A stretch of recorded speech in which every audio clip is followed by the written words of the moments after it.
De verdad me complace mucho que te sirva mi experiencia para tu diario o tu diaria actividad laboral.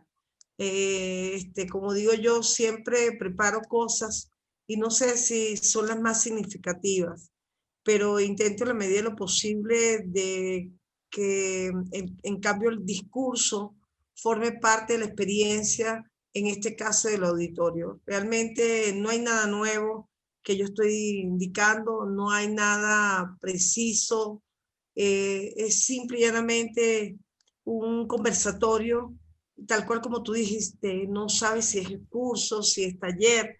Al final lo que hacemos es compartir experiencias que te sirven a ti en cualquier momento de tu vida. Posiblemente en estos momentos lo estás viendo como educación pedagógica, pero posiblemente para dentro de un mes te cambia el escenario y tú dices, bueno, creo que lo voy a orientar más a técnicas de educación pedagógica. O quizás te digas a ti mismo, no, me parece que voy a teorizar sobre la educación pedagógica o la pedagogía en la educación, algo así. Pasa siempre, somos como una especie de magos los docentes, nos las ingeniamos.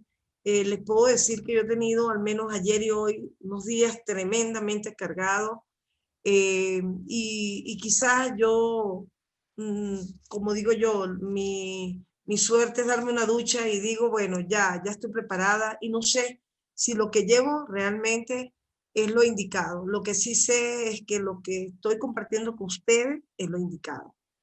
Eso es lo más importante para mí. Gracias, Patricia. ¿Algún Gracias a otro? ustedes. Muchísimas gracias. Yo encantada de estar con ustedes. Sé que tengo gente del diplomado, algunos compañeros del doctorado de Bolivia me están ahorita en clase y obviamente no pudieron tomar este pequeño conversatorio, pero bueno, aquí vamos y lo importante es que tratemos de sacar provecho a esta segunda clase o penúltima clase. Mañana voy a tratar de hacerlo, voy a tratar de trabajar la parte de dónde se publica, cómo son eso que dice Fernando, qué cosa es cielo, qué cosa es Latin Days, de qué manera yo puedo aprovechar al máximo ese trabajo que vengo haciendo en aula, de qué manera estoy trabajando yo permanentemente la publicación, cómo me motivo yo, porque creo que en principio nos tenemos que mirar al computador y decir esto está bien para un artículo. Uno se apasiona. Yo hoy, por ejemplo, tuve una experiencia con una tutorada de Bolivia, realmente, qué sé yo, 2 veces la he visto, y la experiencia con ella hoy era porque ella es del campo de enfermería, y el enfoque que de alguna forma ella me planteaba para realizar su trabajo de investigación, su proyecto doctoral, era sobre la base de aquellas competencias técnicas y operativas que tenían que ver con los estudiantes.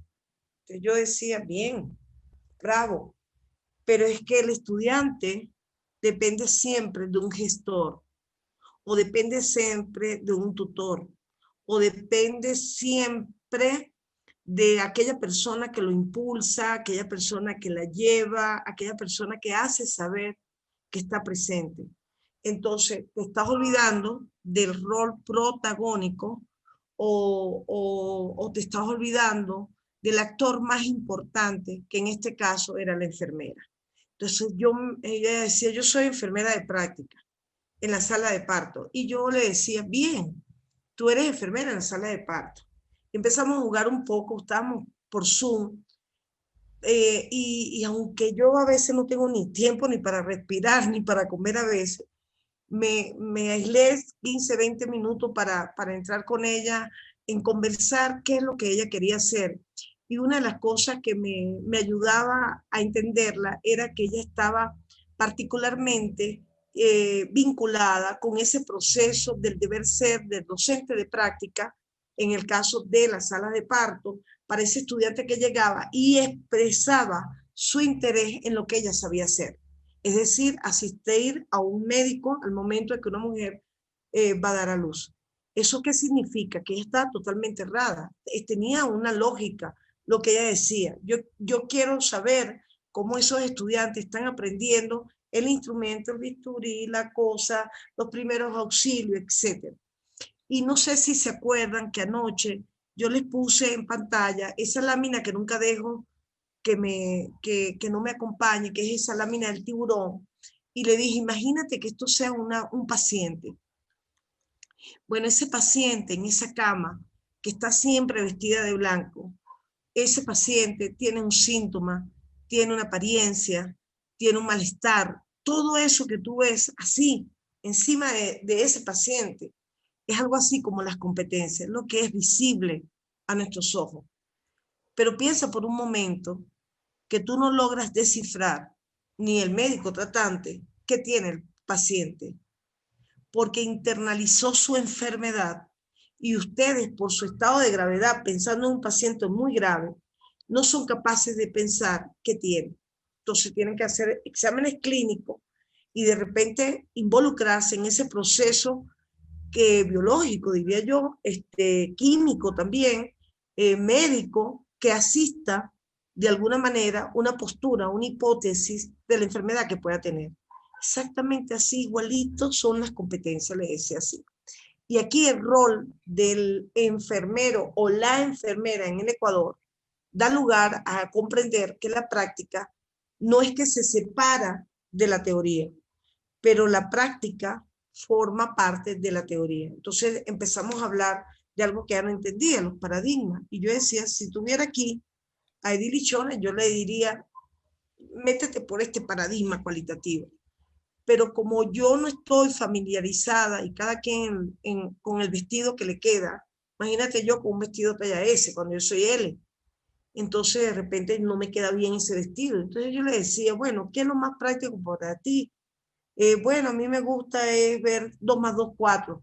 Y allí empieza a conjugar ella un poco cuál era su posición respecto a lo que ella podría defender mañana, que le tocaba un poco sobre la temática que ella quería abordar. Así se aprende,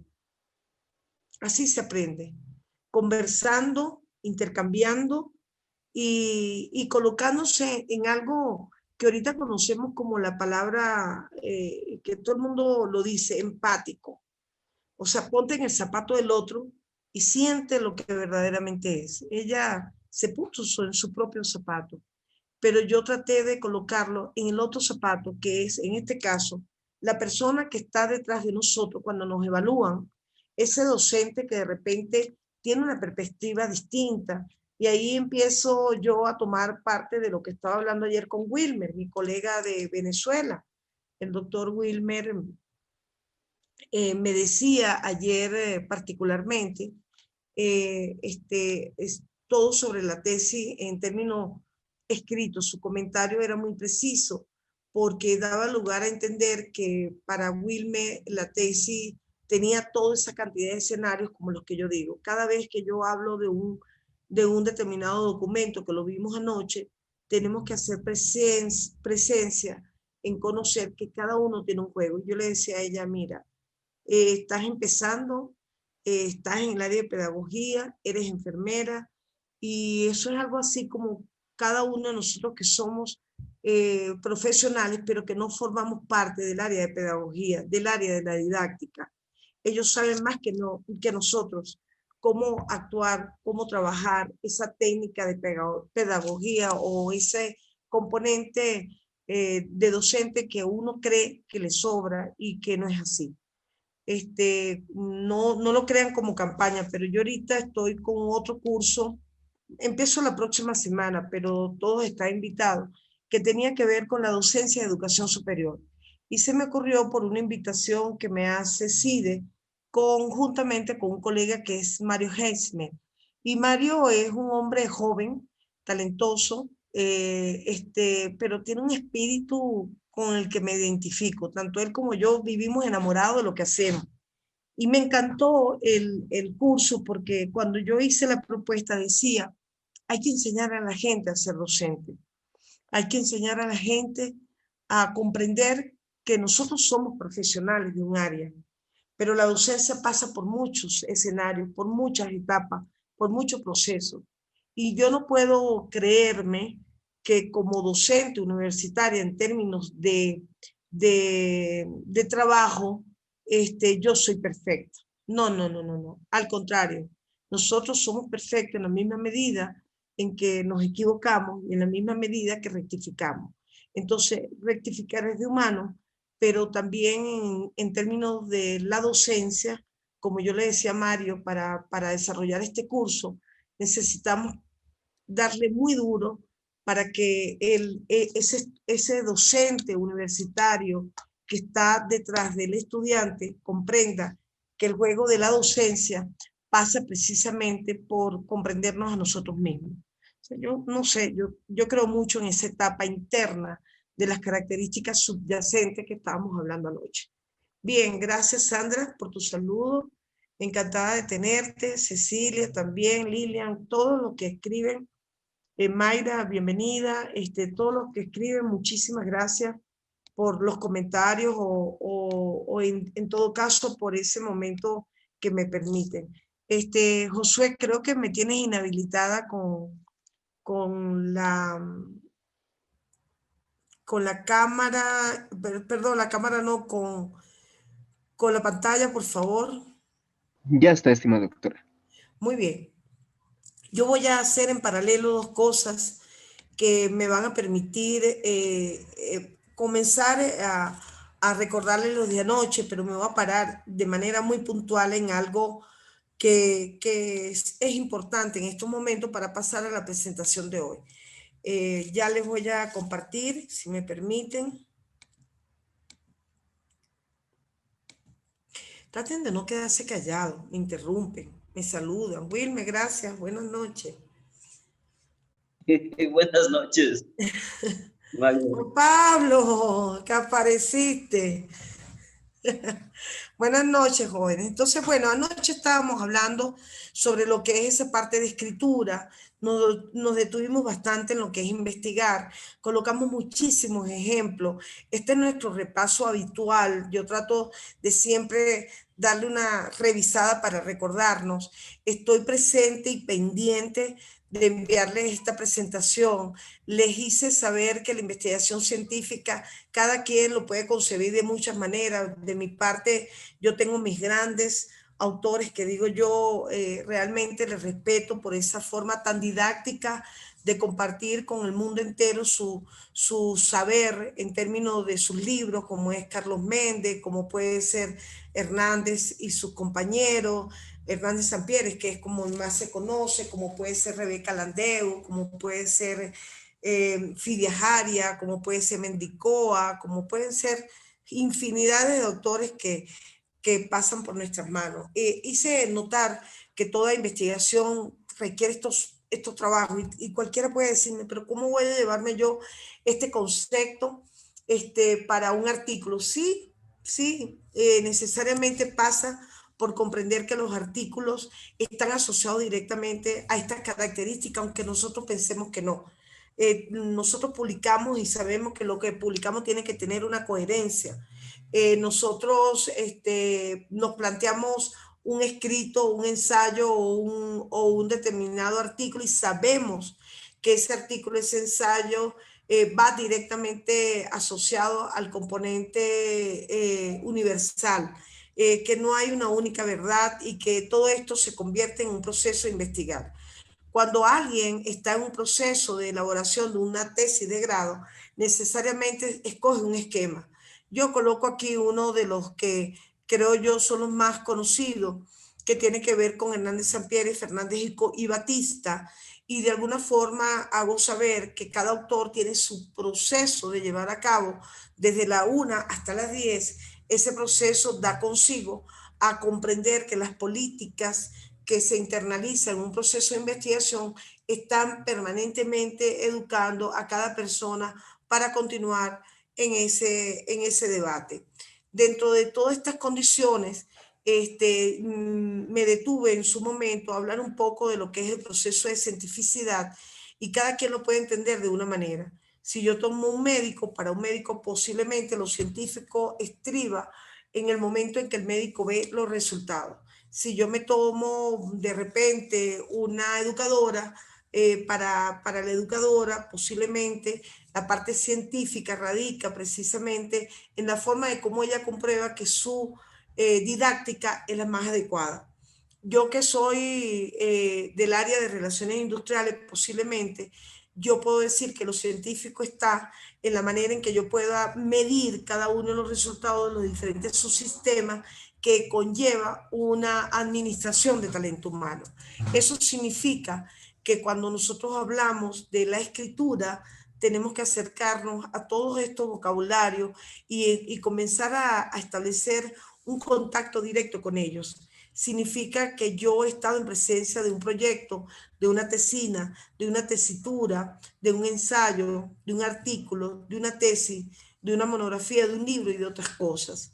Yo decía ayer cómo me he quedado yo sorprendida por 2, 3, 4 personas en las que yo he venido trabajando, yo diría bastante duro, en términos de apoyarlos, de que no se achicopalen, de que hay que seguir, de que no hay límites, de que yo, por ejemplo, alguien, ustedes me están viendo aquí, pero posiblemente alguien que esté más cerca de mí puede internalizar en qué momento estoy saturada y en qué momento no.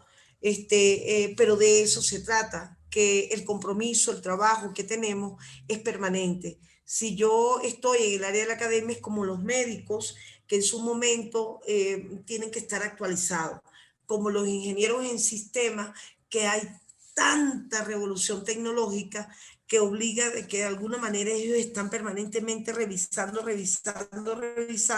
y llega un momento que posiblemente dicen, me pierdo de vista. Así nos pasa a todos. Yo puedo estar en cualquier nivel de la academia, o puede ser como lo indicaba ayer nuestro compañero que se encuentra en el área de agricultura y decía cómo hacer para que la investigación forme parte de un proceso que uno ve a futuro, pero que al mismo tiempo puede verlo en este momento como una investigación limitante desde el punto de vista económico, desde el punto de vista de tiempo, y yo diría social y de impacto. Él nos hablaba claramente que en la parte de nutrición que él se planteaba, él miraba algunas cosas que posiblemente eran oportunas o no en este momento sacarla a la luz pública. Entendía que no. Bueno, estamos hablando de documentos orales, de escritos. Señores, yo tengo que romper ese hielo y decirme, me voy a un congreso. Próximamente, creo que la otra semana, tenemos un congreso con SIDA casualmente en Baños sobre investigación. Y yo, por ejemplo, tengo la tarea pendiente. Y sí, no, personalmente no voy a estar en Baños, pero sí estoy clara que sensorialmente, como lo hablaba yo ayer, voy a estar en Baños. Entonces, la idea de que cada uno de nosotros reflejemos un poco ese ímpetu, esas ganas, esa necesidad de ver los documentos de toda especie, implica, no es que seamos toderos, implica que perdemos un poco ese temor, esa ansiedad que produce, qué debemos hacer cuando se nos presenta una oportunidad y no la aprovechamos. Yo estoy con 2 colegas en sala y a estas 2 colegas permanentemente, no sé por qué, yo quiero estar en todo. Hay un webinar en Sevilla, yo me inscribí, y hay una, yo me voy a inscribir. Y bueno, le pido a ellas que siempre me recuerden para que esa alarma de que sea un timbrado, yo diga, al menos estoy escuchando, aunque esté haciendo otra cosa en la computadora. Hoy al mediodía una colega, vamos a comer y me decía, que por cierto también está hoy aquí, Maribel me decía, bueno, no me pude inscribir ayer, pero ¿será que hoy me incorporo? Claro que sí, bienvenida. Pero es que perdí la de ayer, no importa. Yo retomo lo de ayer y te pones al día. Pero ¿qué buscaba yo hacerle ver a mi compañera de universidad y amiga? Simple y llanamente que en la medida en que hagamos una práctica, nuestro trabajo de formación en esa misma medida, podríamos tener muchísimo más desempeño. Aquí hago una anécdota que me pasó cuando tenía, qué sé yo, 33, 34 años, que estaba estudiando una maestría en Barcelona. Al momento de presentar mi tesina, que así se llamaba, uno de los docentes, que es Andreu López, ese catalán, me decía: oh, perfecto, lo que usted habla, productividad, competitividad, excelente, mercado laboral, eran relaciones laborales, el componente sociológico, todo lo que usted plantea está perfecto, doctor Magda. Pero le pregunto a usted, ¿es que acaso todo en la vida implica el trabajo? ¿Es que acaso para usted todo lo que haga un trabajador es para generarle la productividad y la competitividad, que son dos factores distintos, al empleador? ¿Y dónde queda el empleado? Cierto, no me había fijado que toda mi tesis está orientada hacia ese componente productivo, ese componente competitivo y esa gana de que el trabajador le haga ver al empleador que él era necesario para la empresa. Y había un trabajo que yo lo tenía muy claro, que es formar para mantener el empleo o formar para la búsqueda de empleo. Dos cosas importantes allí.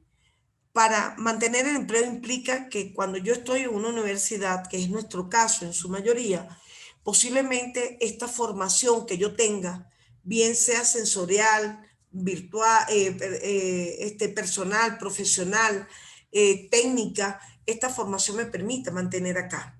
Pero ¿qué pasa cuando el otro escenario es el que me puede preocupar? Es el que tengo que salir al mercado de trabajo. Yo estoy recién graduado y durante toda mi carrera lo único que hice es algo que dice ingeniera en turismo, ingeniero en sistema, ingeniero en tal cosa. Fíjense, ahí es donde viene la parte dura de la formación y es donde yo quisiera que ustedes comprendieran. Esto no es lo último que ustedes pueden aprender. Faltan muchas cosas que tienen que aprender. Cuando hablamos de este proceso de trabajo, de escritura, tenemos que saber qué es una línea. Hay gente que, por ejemplo, todavía no sabe ni siquiera qué es una línea de investigación. Y yo me asusto cuando voy a las universidades o voy a colaborar o alguien me dice que elaboramos ayer la línea de investigación. Me asusta, porque es que las líneas de investigación es un trabajo en conjunto que se prepara con gente que sea capaz de identificar esos ejes ordenadores de las actividades de investigación. Una compañera nos dice, Patricia, que está en la parte básica de la educación. Las escuelas pueden tener un campo dedicado a la investigación y allí necesariamente tiene que construirse la línea de investigación. Pero yo no puedo decir, no, es que la línea de investigación es la tecnología. No, es que la línea de investigación tiene que ser el ambiente. No, es que la línea que yo creo que debemos tener es la escuela en la casa. No, señores. Yo recuerdo mi época de formada, de participante en mi formación en mi hermosísima universidad centenaria, a la que yo creo que le debo toda mi vida, aunque he pasado por muchas universidades. Yo recuerdo que invertían demasiado tiempo en que nosotros estuviésemos en mesas redondas, hagamos grupos de trabajo y luego equipos de trabajo y planteamos los ejes ordenadores de esas actividades de investigación que tenía que ver nuestro CDCH, o sea, nuestro Centro de Investigación y Desarrollo Humanístico Tecnológico de nuestra Universidad de Carabobo. Así se construye realmente una línea de investigación. No es dos personas, no son tres, no son cuatro. Es la colaboración de un grupo de personas que hacen parte a ese proceso de temática, de factibilidad, trascendental, de actualidad y de alcance. Es la única forma que podemos nosotros comprender todo este elemento de las líneas de investigación. Yo pasé esto y voy a pasar también ensayo porque me interesa dedicarme a otra cosa hoy, que va a ser ensayo de artículos, pero me quiero quedar en esta lámina. Esta lámina es bastante significativa.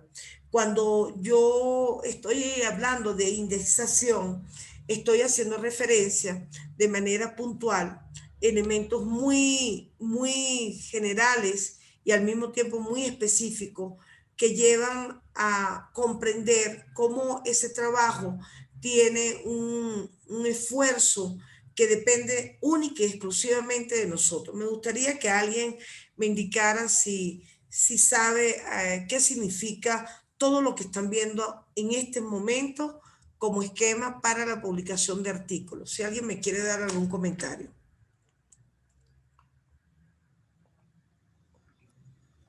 Buenas noches. Soy Dalia. Conozco el Latindex, pues es un sitio en el cual podemos identificar a toda la revista que tiene las características que va a cumplir y publicaciones que hacemos acá en Latinoamérica. ORCI, pues, es un código de investigadores que nos permite reconocernos y también puntualizar, en este caso, nuestro desempeño como futuros investigadores. Hay revistas como, por ejemplo, también veo que está para crear un artículo, ¿sí? Son cosas puntuales que conozco porque he hecho en un artículo. Obviamente me falta mucho por conocer y por eso hice el curso. Muy bien, Dalia. Dalia, una pregunta. ¿A qué te dedicas? Yo soy docente en el área de computación. Quiero, obviamente, pues necesito conocer más de la investigación. Me gusta mucho lo que es el área de tecnología referente al campo en este caso sería a todo lo que es sistemas informáticos y especialidades, materias que, bueno, y también quiero hacer el doctorado, entonces eso es lo que también me impulsa a ser mucho más investigativa. Antes de tomar cualquier decisión de un doctorado, necesito manejar más estos temas. Muy bien. Y una pregunta solamente, ¿te encuentras en Ecuador, en Bolivia? Me encuentro en Ecuador. Bien, muy bien. Me encanta tu opinión sobre lo que acabas de plantear, muy sencilla, muy básica, real, lo que yo esperaba. ¿Alguna otra persona que quiera hacer uso de su comentario? Hola, doctora, ¿cómo le va? Buenas noches. Hola. Bueno, en cuanto he ingresado, ¿no?, a estas bases de datos de Scopus, de Web of Science, de WOS, son un poco más orientadas a la parte de investigación en el idioma inglés. Hay bastantes investigaciones, pero en idioma inglés. Cielo es una página que está un poco o sea, hay muy pocas investigaciones que yo he podido en realidad encontrar allí, ¿no? Y está un poco más orientada a la parte latinoamericana, y está en español, eso es lo bueno, pero no hay mucha extensión en tema de investigaciones. En Scopus he podido encontrar muchísimo, está en inglés, así que eso también nos invita para que podamos ser expertos en el tema de inglés, porque ese es un trabajito ahí, estar buscando y revisando qué mismo me quieren decir los temas. Me parece que son bases de datos muy buenas, me traen investigaciones, me permite navegar también por investigaciones que han realizado las universidades. A través de las universidades me permite ingresar a sus bibliotecas y poder descargar de pronto tesis, universidades que tengan mayor cantidad de publicaciones. Entonces, bueno, me parece muy bueno. Lo que me parece un poquito negativo de Scopus, de Web of Science, es que no son gratuitas, ¿no? Entonces necesitamos tener el acceso a esas bases de datos a través de universidades que obviamente hayan pagado las suscripciones a esas bases de datos. Así que si no tenemos acceso, pues una persona común y corriente, pues no podemos ingresar. Y ese es el gran problema, ¿no? Son muy buenas bases de datos, pero pues así solas, sin anexos a universidades o a otras instituciones en las cuales tengan esa conexión con las bases de datos, difícil. Y yo sí creo ahí conveniente de pronto que todas las personas que queremos realizar investigaciones tenemos esa limitante de poder acceder a las bases de datos cuando necesitamos o que esas bases de datos requieren suscripciones. Entonces es muy complicado. Yo me he topado con eso y es un problema grande, porque si la universidad no tiene suscripciones, chuta, me quedo ahí con esa limitante de poder ingresar a estas riquezas de investigaciones que tienen estas bases de datos. Eso Así puedo yo es. acotar. Qué bien. ¿Alguien quiere aportar algo más? Clever, que estás por allí, ¿cómo estás? Hola, buenas noches, compañeros. Perdónenme la ignorancia, pero yo estoy escuchando, pero tengo una intriga y quiero decir, bueno, no, una duda, doctora. En ¿Perdón? sí, concretamente, ¿qué es una línea de investigación, doctora? ¿Qué es una línea de investigación como tal, doctora? Concreto, es algo que identifica una guía, por decirlo de alguna manera, un camino a seguir para que tú vayas aportando a través de tus investigaciones ese abordaje que tiene Yo no tengo muy una... claro eso. ¿Perdón? Clever, se te fue. Doctora, se me fue la señal. Ajá, cuéntame. Lo que tengo es esa curiosidad de que quería saber concretamente qué era. Entonces, ahora con usted ya me queda claro, doctor. Muy bien, imagínate, Clever, que tú eres del área de ambiente. Una línea de investigación puede ser ambiente, así, solito, sin que te quede nada, pero puede ser salud y ambiente, ¿ok? Una línea de investigación, te puedo decir, mi universidad tiene un librito, por ahí debo tenerlo, y en ese librito identificamos todas las líneas de investigación que iban sobre la base de una serie de dimensiones. Entonces, ¿qué hicimos? En nuestra Facultad de Ciencias Económicas y Sociales hay, por ejemplo, contadores públicos. Dentro del área de la contaduría especifican una serie de temas importantes donde el educador, en este caso del área de ciencia contable, que esté aportando algún valor agregado a un trabajo determinado, va a alimentar esa línea. Pero ¿qué hace esa línea? Ayuda a que la universidad, ayuda a que los departamentos, ayuda a que los centros de investigación, a los grupos de investigación y al docente a elevar su nivel de productividad. Por eso es que es como ordenar la casa sobre la base de lo que realmente es el interés de las instituciones. Las instituciones, conjuntamente con sus entes, grupos, centros de investigación, unidades de investigación, deben tener líneas de investigación. Bueno, aquí decía Wilmer que es importante reconocer las bibliotecas virtuales y motores de... Ya vamos a hablar un poquito sobre esa parte que hizo mención Verónica. Aclarado, Clever. Doctora. Ok. Sí, muy bien. ¿Alguna otra Gracias. pregunta, algún otro comentario, Edith? Si quieres ayudarme con lo de las líneas. Sí, un pequeño aporte en cuanto a las líneas de investigación.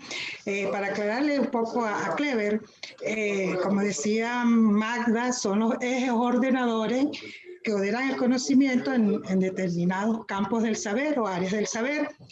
Y para construir una línea de investigación se requiere atender a las necesidades, requiere del Plan Nacional de tu país o del país donde estés laborando, y en conjunto con esa serie de dominios académicos que tiene tu universidad o tu institución educativa, a partir de allí las diferentes facultades, por eso es que es un trabajo muy arduo. Una vez que se organizan todos estos dominios académicos o campos del conocimiento, como le dice Bourdieu, entonces estos campos del saber, de allí van a derivar esos ejes ordenadores que son las líneas de investigación por cada campo del conocimiento.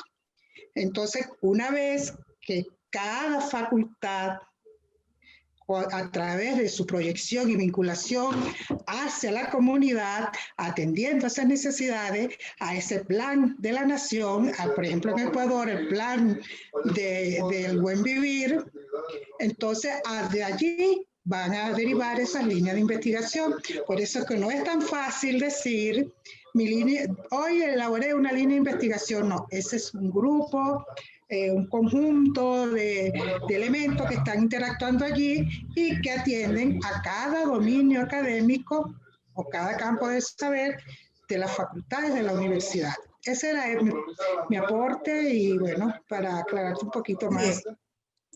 Bien, muy de acuerdo con lo que expresaba la doctora Edilicione. Casualmente me olvidé, ella lo recordó, el plan de desarrollo de Ecuador establece un eje que determina de alguna manera esa línea de investigación que provee la necesidad de ser alimentada, por decirlo de alguna forma, por parte de quienes estamos en un proceso académico o de quienes estamos en un trabajo de universidad. Bien, ¿alguien se le quedó prendido por ahí un micrófono, por favor? Ok, vean lo siguiente, cuando nosotros estamos hablando de estos índices, nosotros lo que queremos de alguna forma es plantearnos, es que en la política de la escritura y de la publicación, nosotros vamos a encontrarnos con la necesidad de conocer si una revista o un documento, más que todo es una revista indexada, es aquella de alguna forma que ha pasado por un proceso de selección por parte de instituciones o empresas documentarias, tal cual como lo dijo Verónica, empresas editoriales documentarias, que de alguna manera realizan un trabajo específico para que ellas queden en niveles muy elevados. Estamos hablando de manera muy puntual, quizás, de elementos tales como entender que debe haber en esa evaluación una calidad del contenido de las investigaciones que publican. No se puede publicar cualquier cosa porque corremos el riesgo posiblemente de salir de los directorios. Cuando estamos en nuestra condición de editores, el editor tiene una gran responsabilidad porque no solamente agrupa ese proceso de editar y de compactar la información, sino que garantiza ese proceso de calidad del contenido de lo que se está publicando. Estamos hablando de características técnicas y características formales. Estamos hablando de cuál es el uso que se le puede dar por parte de la comunidad científica. Y de alguna manera ese uso es lo que hace e identifica ese proceso de impacto. Vean ustedes que no es sencillo, pero es al mismo tiempo fácil de comprender lo que decía en este caso Verónica. Cuando ella hablaba de algo como SJR, el sistema que más usamos para Scopus, aunque no es nuestro trabajo hablar aquí de publicación, han dado muchos cursos sobre esto, nos damos cuenta que de repente comenzamos con la palabra en inglés. Yo puedo poner turismo, pero en inglés, puedo buscar revista de educación en inglés, pero yo puse, por ejemplo, educación y de alguna forma va el traductor de Google, me lo da de una sola vez en español para que se me haga más fácil la búsqueda. Cuando yo estoy en Chimago, yo puedo optar por saber cuántas revistas han sido indexadas o cuál es la cantidad de documentos que yo puedo encontrar. Y aquí lo ven claramente, estamos hablando de 1.278 revistas que se encuentran en Scopus. Su mayoría pueden estar en Scopus.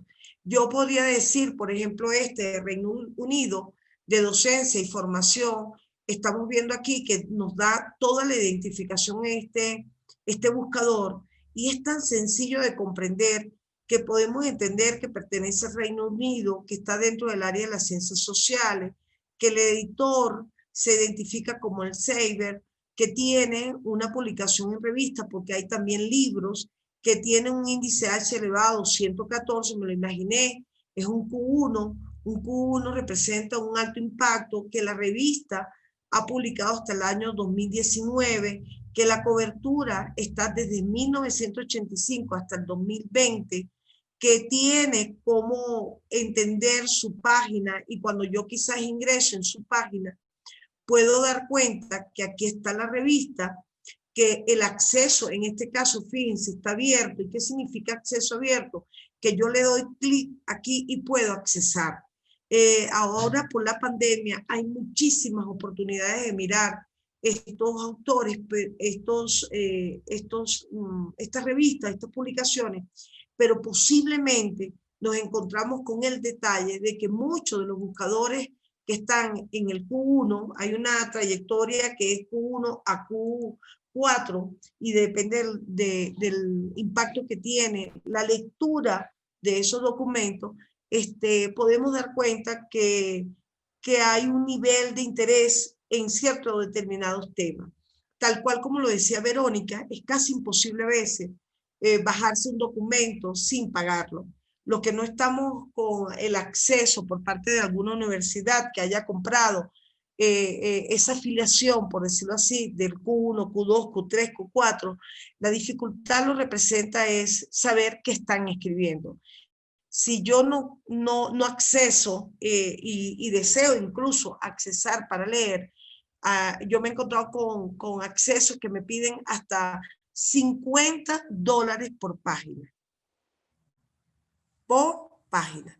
Estamos viendo entonces allí que hay un juego como perverso en la comunidad universitaria, porque si bien es cierto, yo me debo formar con la oportunidad de saber que se está trabajando, también es cierto que detrás de estas revistas, no son las depredadoras de las que estoy hablando, detrás de esta revista hay un conjunto de plataformas o de maquinaria que son necesariamente importantes revisar.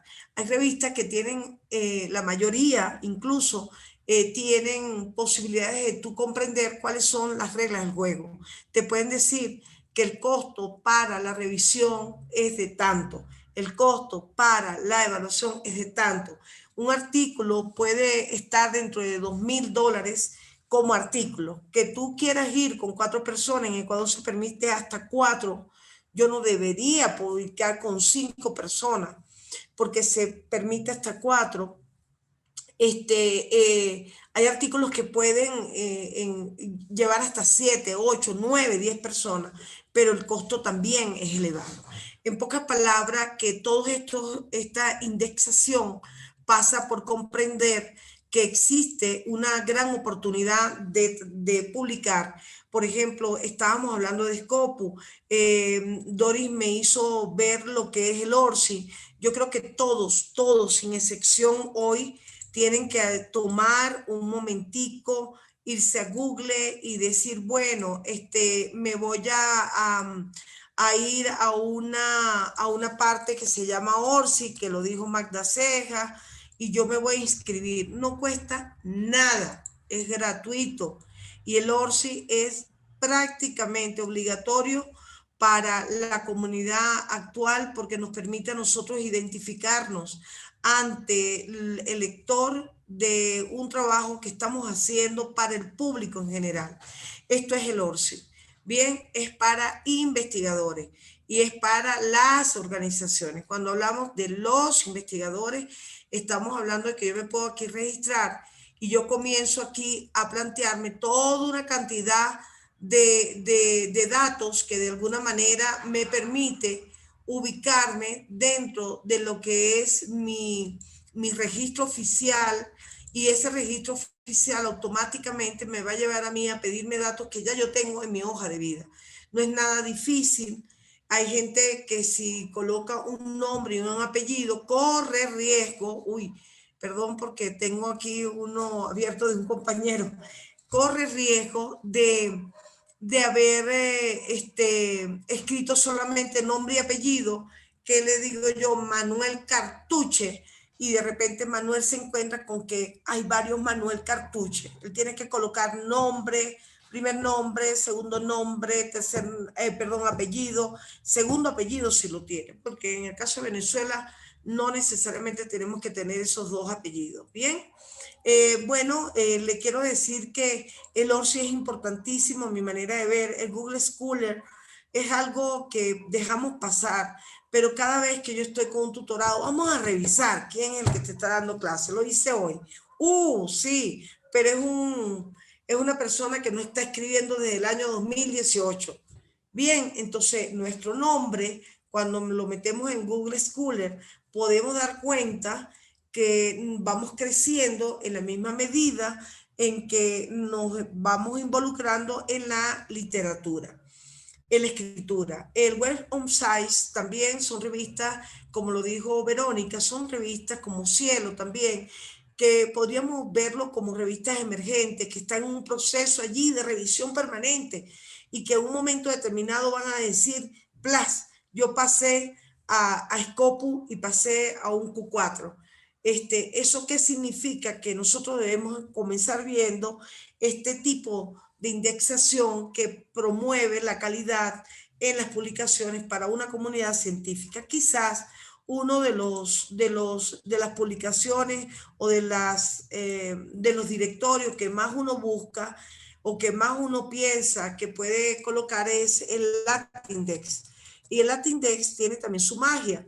Cuando estamos con LatinDex, nosotros podemos hacer uso de esta revisión rápidamente, no es mi tema, pero para hacer más completo nuestro grupo de aprendizaje o nuestro conversatorio, aquí tenemos LatinDex. Hay gente que le encanta inventarse cosas y dice, no, es que yo estoy, qué sé yo, en dominio de la ciencia, pero ya yo estoy en la categoría más elevada.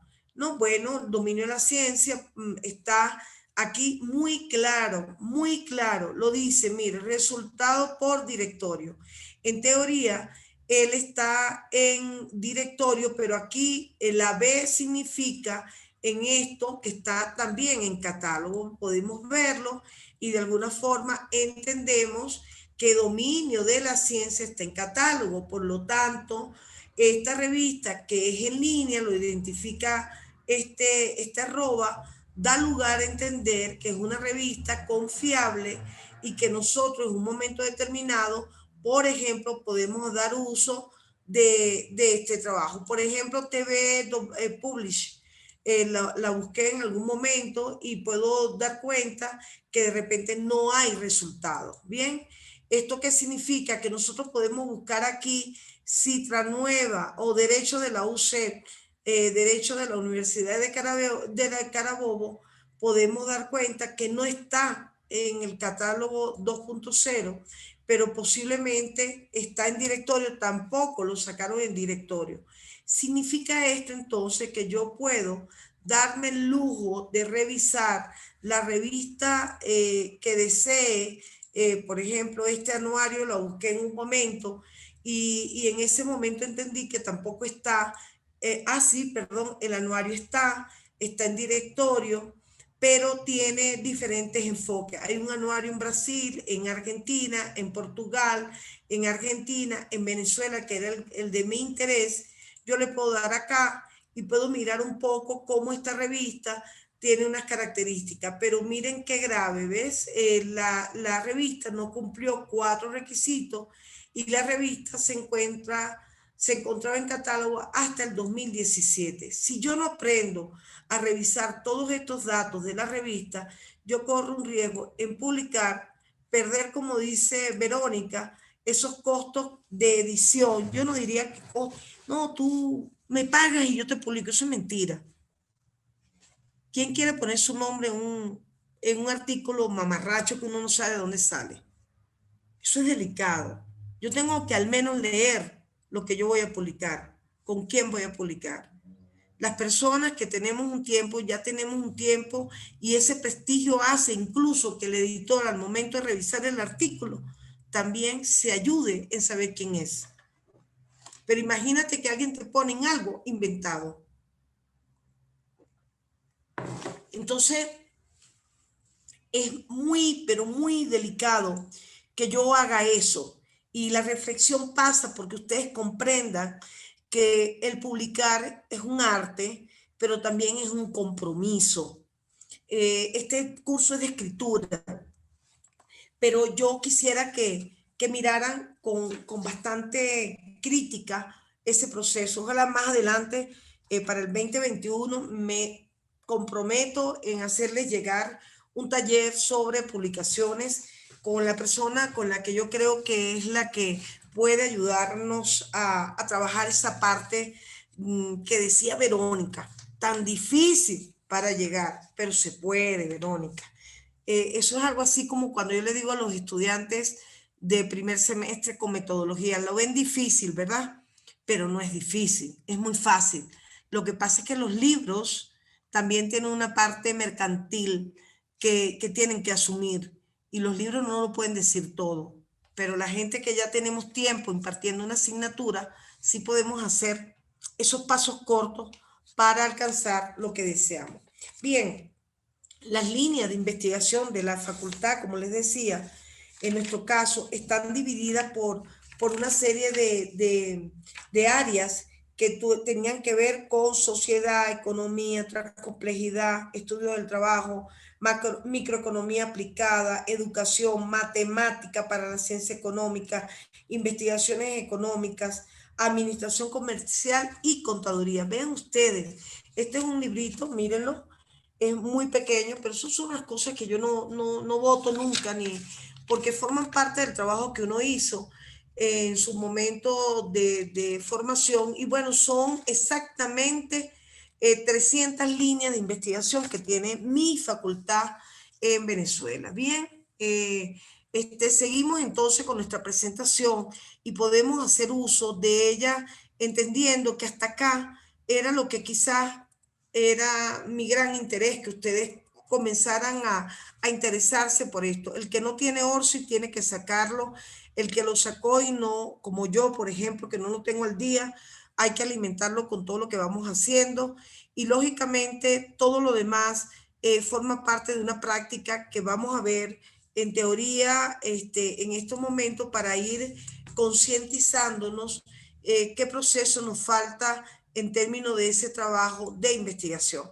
Bueno, otra cosa que quizás aquí me interesaba entenderlo, hacerles entender, es que debemos formar competencias y la formación de competencias pasa precisamente por aceptar que cada uno de nosotros tenemos esa habitual condición de explicarnos a nosotros mismos por qué sí podemos hacer las cosas. Fíjense, esta lámina cuando la coloqué era con la idea de saber de que sí, el mundo digital nos ha cambiado la vida, pero hay gente que se queda en nuestros corazones y hay gente que uno ha ido a congresos y lo encuentra, como Hugo Cerda, como Méndez, como Vizquerra, como Miguel Vallés, como María Ángela, y todo ello me hace saber que cada uno de nosotros tenemos una manera de desarrollar competencias. Ayer rápidamente vimos lo que era la formación por competencia y ahorita yo quisiera que ustedes se pensaran por 2 minutos cómo éramos cuando estábamos estudiando nuestro pregrado, cómo fuimos cuando pasamos a hacer nuestra maestría, cuando nos especializamos y cómo somos ahora quienes estamos en el doctorado o quienes van a ingresar al doctorado o quienes tienen interés en el doctorado. Todo esto tiene mucho que ver con las grandes tendencias.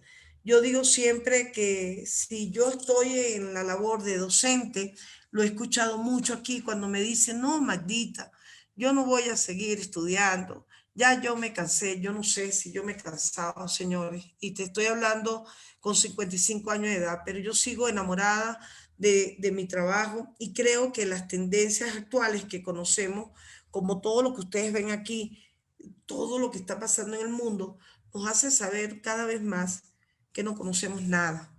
Cada vez que yo leo algo sobre el FISTES o hago alusión a la uberización, cómo Uber ha llegado a todos lados, no se trataba ya de una línea de taxi, sino que ya ahorita cualquier cosa de la banca lo podemos hacer de nuestra casa. Cada vez que pienso que nos hemos convertido en teletrabajadores, cuando antes el tema de teletrabajo no era tan importante, hoy en día pasa a estar en primer lugar.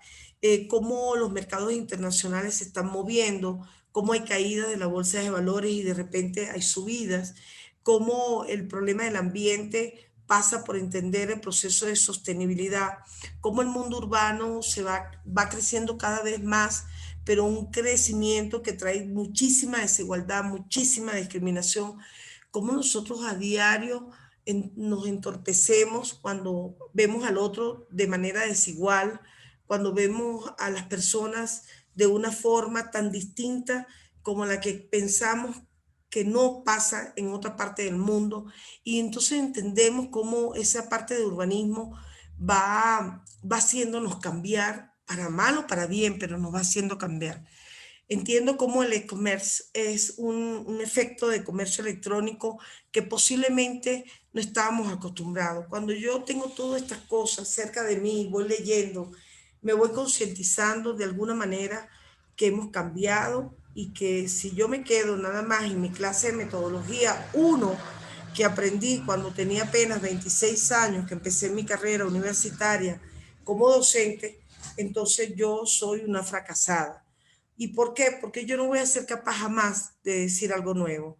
Bueno, yo quisiera que entendiera que esto que yo acabo de hablar es el producto de una sociedad en red, donde no todos tenemos que pertenecer al mismo equipo.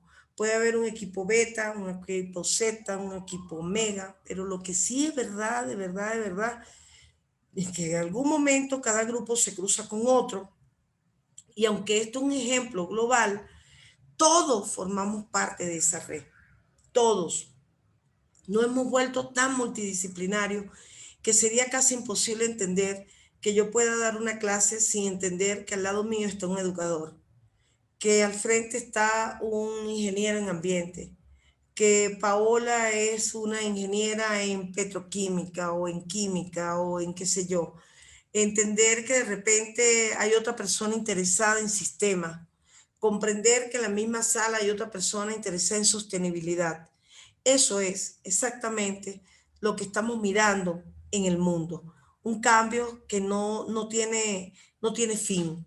Es algo que se pierde de vista, pero ese cambio obliga a la lectura, que acá lo mencionó Dalia, o creo que fue Patricia, obliga a que nosotros tengamos que leer mucho para poder comenzar a escribir. Yo no puedo tener una fórmula para yo decirle, este es 1, este es 2, este es 3, este es 4. Yo ayer hacía mención de una doctorante que me sorprendió gratamente por lo que me envió. Y si bien es cierto, era un monográfico para un capítulo, 2 o 3 que hizo para su tesis doctoral, fue su esfuerzo. Y ese esfuerzo de ella haber compilado tantos aspectos que yo no daba lugar a tanta información que no pude posiblemente captar, y que tengo que dedicarle bastante tiempo a eso porque se va a tratar de su tesis doctoral, daba cuenta que en su momento ella captó, pero así rapidísimo, con tanto tiempo, que ha estado mirando al otro, al que está al frente, al que está del otro lado, lo bueno, lo malo que ha sido su doctorado en su formación, pero al mismo tiempo despertó en hacerse ver a sí misma que era capaz de crear su propia tesis y su propio producto de investigación. Por eso pasa. No sé hasta ahora si hay algún comentario. Leo para que no se me olvide, el de Sandra. Es necesario la participación de las personas que hacen vida en contextos universitarios, desde sus individualidades, contribuyen en la construcción de líneas de investigación, las cuales deben responder a las necesidades regionales y a los planes de la nación. Muy bien tu comentario. José Luis, bueno, José Luis nos hace un comentario propio de la tecnología. Ok, no sé si hay algo hasta acá para pasar a nuestra clase, continuar con nuestra clase, perdón. Si quiere, termino esta parte de ayer, que ayer nos extendimos bastante. Podemos dar cuenta, yo me salgo varias veces porque mi internet a veces está muy mal en conexión, en conectividad, y de repente se queda pegado. Bien, el caso es que yo decía ayer con esta lámina que todos somos capaces. Yo no sé por qué hay gente que dice, no, es que yo no tengo capacidad, es que yo no sé, es que me parece que yo no voy a poder. No, todos podemos. Empecemos por entender que el yo puedo implica ese compromiso, pero más que de ese compromiso implica ese querer ser. Implica que la condición más importante de la publicación pasa por precisamente comprender esto que nosotros al principio hemos llamado publicación científica como eje clave en un proceso de publicación, de formación académica y además profesional. Yo dejo esta lámina aquí y me gustaría escuchar de ustedes algo dentro de esos documentos de investigación, dentro de esos de revista, qué pensaron como título, que era lo que íbamos a ver hoy, qué hacemos para comprender ese proceso de escritura, por dónde puedo comenzar, qué idea se me ocurrió, qué creo yo que donde estoy equivocado, donde no. Manuel, no te escucho hoy, qué raro, pero me gustaría escucharlos a todos o la mayoría de qué pensaron para sus temas de arranque, de proceso de cambio, de esa pérdida de temor en un momento donde pensamos que no somos capaces de hacer, pero donde sí entendemos perfectamente que las reglas del juego implica por comprender que está en nosotros, no en nadie más. Está en nosotros. ¿Qué tema se les ocurrió presentarme hoy, por ejemplo? Buenas noches. Hola, Juan Pablo. Hola, Magda. Compañeros, buenas noches. Bueno, a mí se me ocurrió un tema en el cual se fusiona la parte de la psicología social y cómo influye esta en el comportamiento de los trabajadores y en su nivel de desempeño. La Por psicología ejemplo, social, sí, ajá, ¿y cómo influye? especialmente la parte de los sesgos cognitivos que más tenemos al momento de interaccionar. Por En los ejemplo, centros, perdón, Juan Pablo. los sesgos cognitivos, Sesgos cognitivos, ok. o sea, los atajos mentales que tiene una persona al momento de desarrollar una actividad. Por ejemplo, si es que en este caso, cuando pasó lo del COVID, al inicio los trabajadores tenían un temor y este se fue desarrollando y madurando al punto tal que ahora los compañeros perdieron el temor, pero a la vez adquirieron ciertos comportamientos. Entre esos utilizan bastante lo que son los placebos. En estos están el chuchuguazo, que si bien es cierto, no es una medicina, pero lo utilizan para curarse el COVID.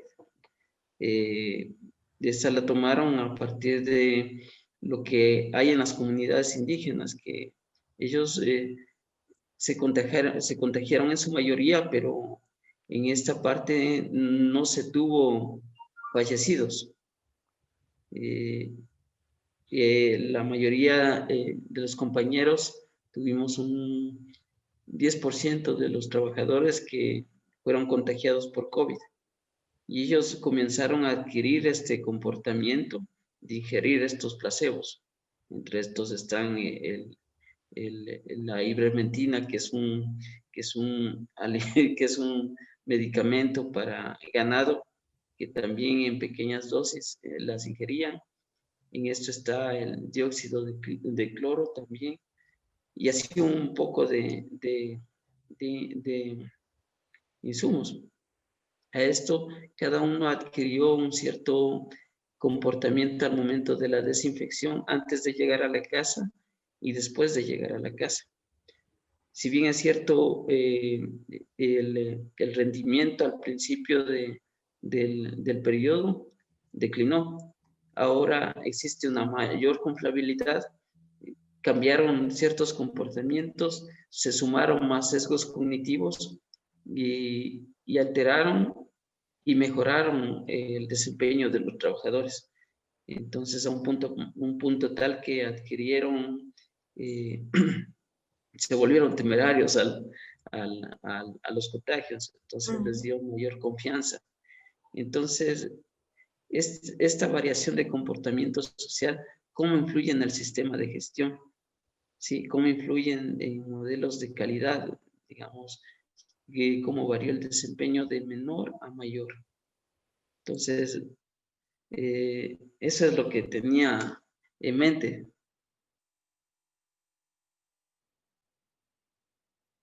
Ajá. El micrófono, doctora. Es bastante general, pero al mismo tiempo, siendo general, es interesante.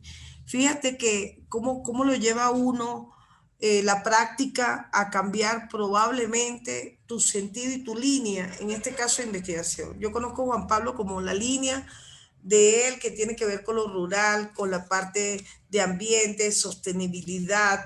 Y bueno, fíjate cómo le ha llamado la atención otro factor social que va de la mano de su cargo. Y no solamente va de la mano de su cargo, sino forma parte de una experiencia que él está permanentemente observando desde que está en pandemia. Entonces yo diría, aquí viendo un poco lo que él hablaba, la psicología y cómo influyen los sesgos cognitivos, él me dio toda una explicación, pero yo entendí de alguna forma que no sé hasta qué punto ahí entra en juego la psicología. Cuando él me hablaba de los recursos, digamos, ancestrales, ¿será? No sé, médicos, no creo que sean médicos, pero los recursos que utilizaban los indígenas para su comunidad, para combatir este COVID o la COVID, indudablemente formaba parte de ese proceso usual en la característica particular de esa comunidad. Entonces yo me preguntaba en su momento, el sesgo cognitivo que él hablaba tiene que ver con esto. Sí es posible si entendemos desde un proceso general que sesgo implica distorsión, implica inexactitud, implica posiblemente cómo yo puedo emitir juicio y tomar decisiones respecto a algo que no está demostrado, comprobado. Y es allí donde yo me pregunto hasta qué punto yo puedo tomar este título y al momento de hacer un ensayo yo de repente pongo, no sé, experiencias de la comunidad indígena. Que Álvaro tiene, Alexander sabe de eso bastante, ¿viste? A nivel militar, Okay. De la comunidad indígena, alguien dejó un teléfono encendido, perdón, un micrófono. Ok, como la experiencia de la comunidad indígena la curación del COVID, de la COVID. Los puntos, experiencia de la comunidad indígena en el Ecuador desde una perspectiva social, por decirlo de alguna manera. Y yo podría comenzar mi resumen pensando un poco qué quiero yo decir aquí. Entonces yo puedo decir la COVID-19 ha sido una pandemia que se identificada por la OMC como aquella que ejerce una influencia en términos médicos de, por ejemplo, problemas respiratorios, gripa, malestar, entre otros. Este trabajo o este ensayo, porque estamos hablando de ensayo, se propone presentar, se propone describir las experiencias de la comunidad indígena ubicada, le ponemos el nombre, ubicada en el Ecuador, a través de la cual se ofrecen alternativas de curación ante la pandemia. Puedo colocar aquí desde una perspectiva cualitativa, como en este ensayo se observó diversas situaciones que dieron, que ofrecieron datos clave en la curación del COVID. A tal efecto, se presenta un estudio desde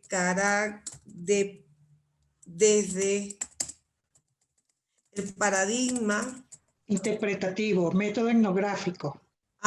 Interpretativo con Método alternativas de métodos, no importa, esto es un ejercicio, pero sí, me encantó eso, etnográfico, que permitieron demostrar los resultados de efectividad en la cura. Como conclusiones, se determina que la COVID-19 en la comunidad indígena XYZ,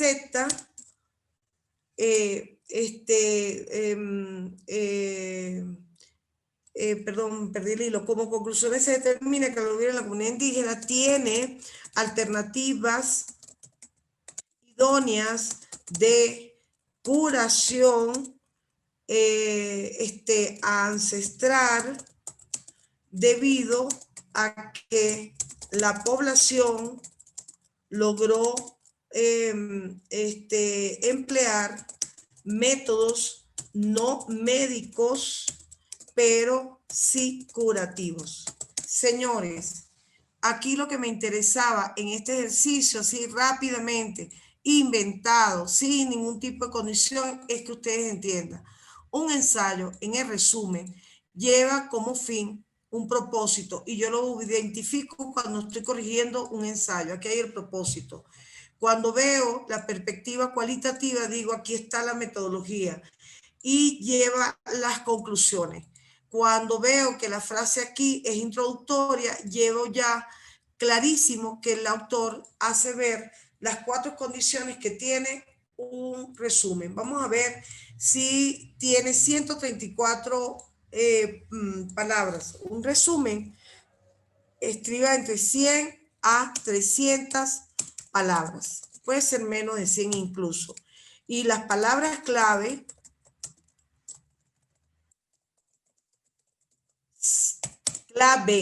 aunque las palabras en plural, clave, siempre en singular, podemos hablar de que estamos haciendo referencia a COVID-19, a la palabra pandemia, por ejemplo, podemos colocar aquí comunidad indígena y listo. Me gusta siempre un resumen con palabras impares. Bien, ahí tenemos fíjense, de un solo escenario que él colocó psicología con bueno, yo le diría a Juan Pablo, mira, así es sencillo, agárrate eso de los sesgos cognitivos y déjalo para los objetivos específicos. Y hazte un apartado como esos sesgos cognitivos se involucran en esa experiencia permanente que tiene que ver con la curación de la COVID de acuerdo a esa comunidad indígena. Bien, alguien me coloca, también me lo pueden escribir, sus títulos, la radio, escuela en tiempos de pandemia, dentro de la distancia, de la educación a distancia. Bueno, yo me agarro este título y me vuelvo a hacer el mismo ejercicio que hice con Juan Pablo y vemos aquí rápidamente que en este título yo veo esto. Me voy al título y pienso, bueno, la radio, escuela en tiempo de pandemia, dentro de la educación a distancia. Dentro, como conector, a mí no me parece que debe estar, Sí me gusta la radio escuela, bastante interesante. Pandemia, puede ser otro tipo de pandemia, porque tiene que ser la COVID. Si yo estoy leyendo eso, puedo pensarme que puede ser otro tipo de pandemia. Entonces, todas las cosas hay que escribirlas bien. Entonces, yo podría colocar la radio escuela como alternativa en tiempo, perdón, alternativa de aprendizaje en tiempos de pandemia COVID-19, señores. Y aquí la tenemos. Entonces, aquí pasa lo contrario. Yo tendría que explicar brevemente a qué se refiere esa radio escuela, ¿verdad? Porque la radio escuela, de alguna forma, entiendo, es un mecanismo que permite facilitar esa educación en casa a través de la escucha. Así pienso yo, no lo sé porque no estoy familiarizada en esta área.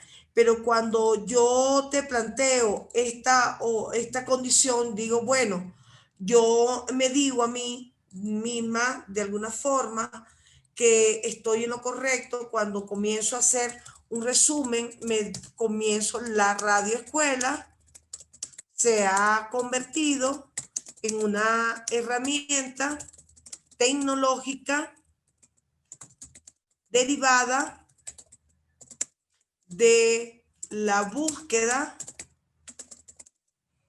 de estrategias ocasionadas por la educación a distancia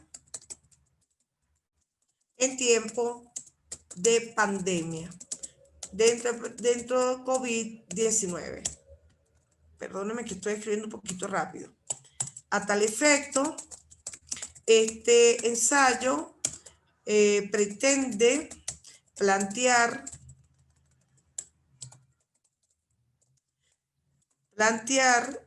la preponderancia, es decir, la importancia de la radio escuela en momentos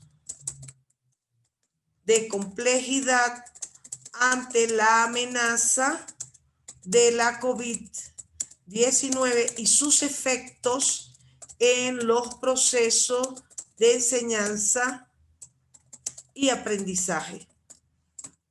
Punto. En este sentido, el ensayo es de tipo documental, pretendiendo recoger el registro de fuentes bibliográficas que dan cuenta de la relevancia de este medio alternativo tecnológico en el marco de las enseñanzas y del aprendizaje. Señores, por ahí me voy, que si no seguimos toda la noche redactando, ¿bien? Aquí, por ejemplo, Dalia me dice, Verónica, la calidad de servicio y la satisfacción de los grupos de interés primario en los gobiernos. Bueno, Verónica, yo sigo pensando siempre que el título es lo más importante. Grupos de interés primarios. Quizás lo entiendes tú en el vocabulario del Ecuador, en el vocabulario de empresa. Los grupos de interés primario, yo pienso que de repente tú deberías identificarlo, porque de repente yo puedo pensarlo como empresa, como los stakeholders, y podría decirte que los primarios son esas empresas, los accionistas, los proveedores, los clientes, y los stakeholders posiblemente la gente no lo conoce. Y tú tienes que llegar a todos aquellos que puedan tener interés en la calidad de servicio. Entonces ahí pasa porque tú seas lo suficientemente hábil para entender que tu trabajo tiene que ser calidad de servicio y satisfacción al cliente. Por ejemplo, en experiencias de gobierno autónomo, estoy hablando de un ensayo, que un ensayo no requiere de tanta formalidad, de tanta exactitud, requiere más bien de esa fuerza y ese empuje que uno quiere para poder publicar algo, no de manera rápida, sino de manera sencilla, fiable, ajustada a lo que es nuestro tiempo. podemos hablar de Dalia, que me dice la tecnología en tiempo de COVID como un influyente positivo. Ojo, hay que saber, Dalia, en un momento determinado, expresar lo que queremos. Yo diría como un factor o como factor incidente, no influyente, dentro del ambiente educativo. Dentro no, en el ambiente educativo o en el sector educativo o en el campo educativo.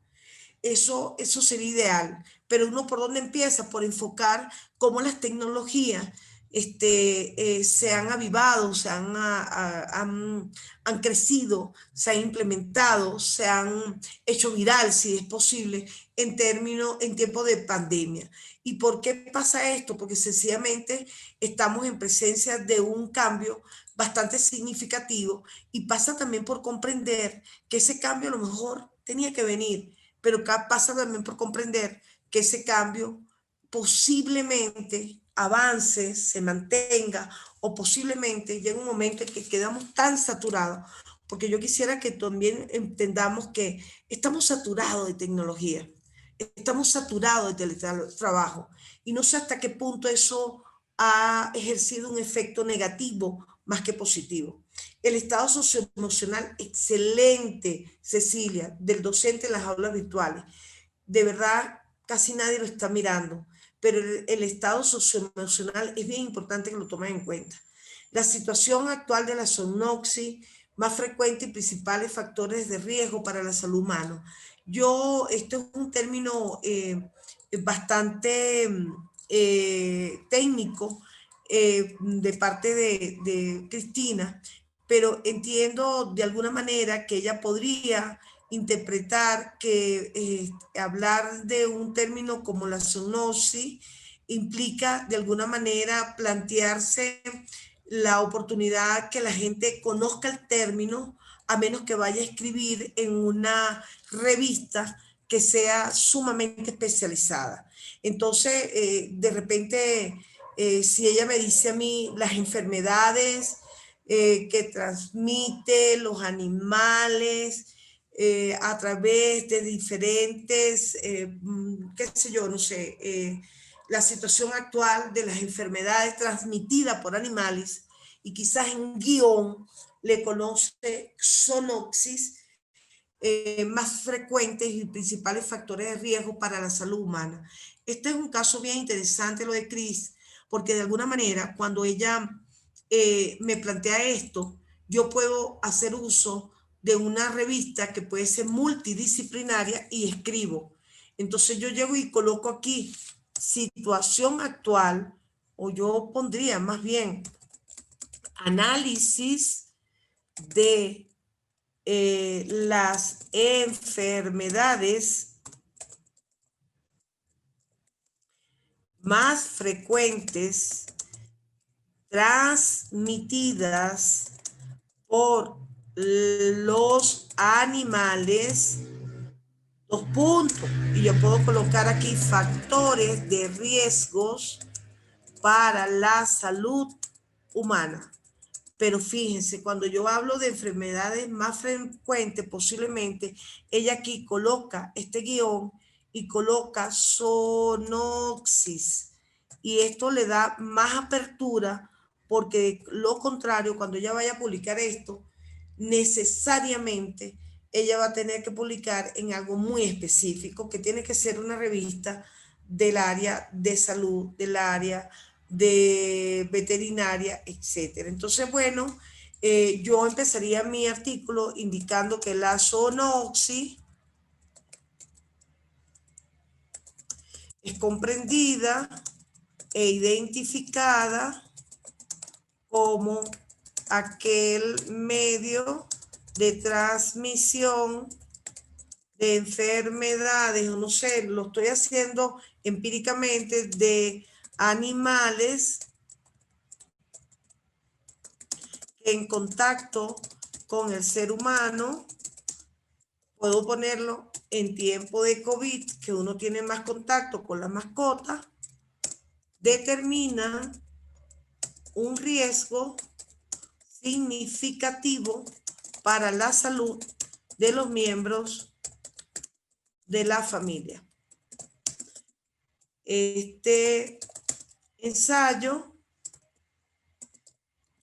se ha propuesto plantearse como objetivo estudiar las enfermedades más frecuentes y que poseen factores de riesgos relevantes en la salud humana y en tiempos de pandemia en la familia.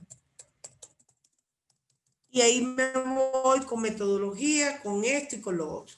Bien, señores, el territorio como elemento para la construcción, no como elemento. Germán, tienes que dar cuenta si es como factor, como elemento, como herramienta, como condición, como qué sé yo. Pero tienes que ver qué es exactamente el territorio, cómo lo identificas, cómo se define. El impacto en los escenarios reales no. El impacto de las prácticas profesionales destinadas a mejorar la calidad académica en los estudiantes de la carrera de educación básica de la educación de la Universidad Nacional de Loja.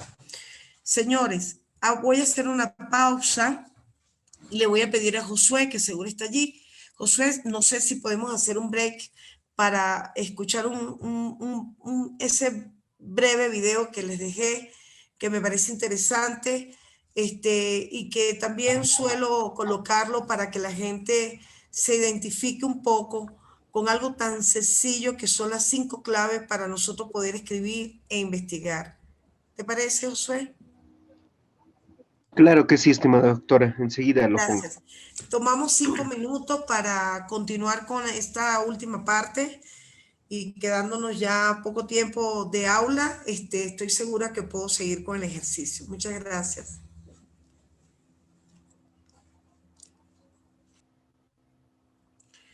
Muy bien. Bien, con todo, fíjense, es algo muy básico, casi se entrecortaba la comunicación, pero lo más básico, yo les voy a preparar una carpeta de información y en esa carpeta de información van a releer un poco, a escuchar nuevamente este video que nos hace saber lo importante que es tener la idea, lo importante que es tener la misma seguridad. Yo no quisiera que lo vieran desde un elemento conceptualmente hablando tan básico. Me encantaría más bien aquí colocar mis conferencias TEDx, pero realmente no tengo el espacio ni el tiempo para dedicarme 20 minutos a escucharla. Mañana de repente sí busco algunas de las que más me encanta, que son bastante profundas y se las dejo como punto final, pero lo que quiero decir con estas 5 bases que plantea este video tan esencial, tan básico en el proceso de investigación, es que todos tenemos una idea, es que de alguna manera tenemos que ser nosotros mismos, es que si bien es cierto, se prueban las ideas para poder llegar a la ciencia y evidenciar ese componente científico que da lugar al proceso de investigación, de publicación, de difusión, también es cierto que nosotros podemos reservarnos nuestra visión y ponerla en práctica en el momento que consideremos necesario. Esto que ha hecho Cecilia, que ha planteado Germán, que planteó Juan Pablo, que planteó Dalia, que ha colaborado Ediliciones, Olenka, que Cristina, que me ponen a trabajar un poco sobre las ideas que tienen. Son visiones que ellos pueden tenerlas, guardarlas, mantenerlas, y esas mismas visiones son las que más adelante le van a llevar a escribir. Fíjense que Olenka decía uso de la medicina natural para pacientes adultos jóvenes con metástasis. Qué interesante, qué interesante.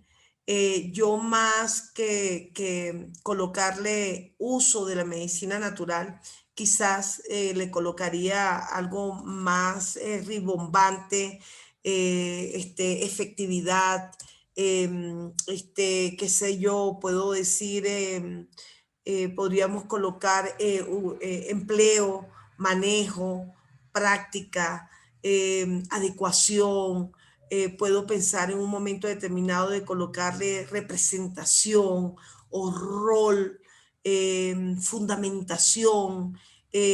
Bueno, yo no sé cuántos sinónimos se me puede pasar por mi cabeza, pero esa palabra de uso queda corta para lo que ella quiere decir sobre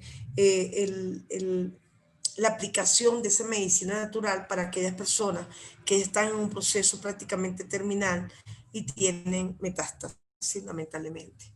Bueno, esto por hoy creo que es suficiente. No sé, les doy la palabra a quienes quieran comentar alguna condición previa para el proceso de escritura. Me gustaría escucharlos, Wilmer, Grace, Javier, algunos de ustedes que quieran complementar, Lilian. Lilian, tú tienes por allí tu ensayo, también podrías compartirlo, qué ensayo colocaste al momento del diplomado, cuáles fueron las observaciones, en qué crees que debes mejorar. Sí, doctora, gracias. Realmente mi tema es sobre el embarazo en adolescentes. No he visto todavía las observaciones. Sé que usted ha enviado ya la carpeta a CIDE, pero la verdad no la he visto, no he tenido tiempo porque estoy dando clases también, pero estoy segurísima que tengo muchas observaciones. Por el tiempo, sí, es que tengo que ser sincera conmigo mismo, ¿no? Porque el tiempo no me dio para hacer un trabajo correctamente. Y bueno, esa es la ayuda que necesito de Magda, que me observe, que me ayude a corregir y hacer mejor mis ensayos, mis escritos, porque me falta muchísimo. Tengo muchas deficiencias y eso a uno tiene que reconocer. No le digas deficiencia, te falta el desarrollo de un poco de competencia, nada más. Ok, Magda. Entonces, claro. Ajá. Y yo quisiera, Magda, que me considere en el equipo de trabajo de formadores, porque ese es el fin, ¿no? A pesar de que soy profesora, estoy formando también a los estudiantes, pero en otra línea, que es la línea de investigación, que es la que también maneja Magda Cejas y que me encanta cómo da las clases. Algo quiero aprender de eso, Magda, realmente. Me hace recordar una amiga que tengo en plataforma que es Gina y se expresa algo así parecido a ti. Dice, sí, realmente Gina me eleva cada vez que me dice, yo aprendo y bueno, en ese aprender estamos. Yo no te creas que se me hace fácil, no me mires tanto porque es como difícil la vida de uno, pero bueno, aquí voy, ya voy por las ganas. Ustedes ven con qué optimismo trato de dar mis cosas porque realmente la idea es esa, que ustedes se contagien. Y bueno, agradecida que tengas esa fe en lo que yo creo que es un gran proyecto que me permite comprender que es lo que quiero. Realmente estoy muy afanada con el Centro de Investigación de Desarrollo Ecuador en que crea en mi palabra de que no importa si son 10 personas que van a aprender conmigo, pero estoy segura que voy a conformar un equipo de educadores o de formadores y voy a tener un equipo mucho más grande en formador de formadores para crecer. No para que seamos más importantes uno que otro, no para ganar un determinado lucro. No. Todo eso es válido dentro de las condiciones, pero sí lo que sí sé es que puedo aprender y la gente va a aprender y creo básicamente en esa posibilidad. Así que todo es posible, Lilia. Y cuando digo todo es posible, pasa por eso, por entender que el trabajo está para eso. Y cuando está el trabajo para eso, es precisamente, Lilia, para que hagamos algo distinto. No sé qué otra persona pueda opinar, por favor. Doctora, cuénteme. Sí, reitero también mi anhelo y espero la oportunidad de ser parte de ese equipo que usted está buscando. Bueno. De usted se aprende muchas cosas, maestra. Claro, Es digno de gracias. felicitarlo. No vale, me hace sentir vieja. Bueno, señores, seguimos porque nos quedan unos minutitos nada más, pero quiero dejarle esa tarea de seguir haciendo cosas, esa tarea de que uno nunca pierde la posibilidad de crecer. Y vamos con esto.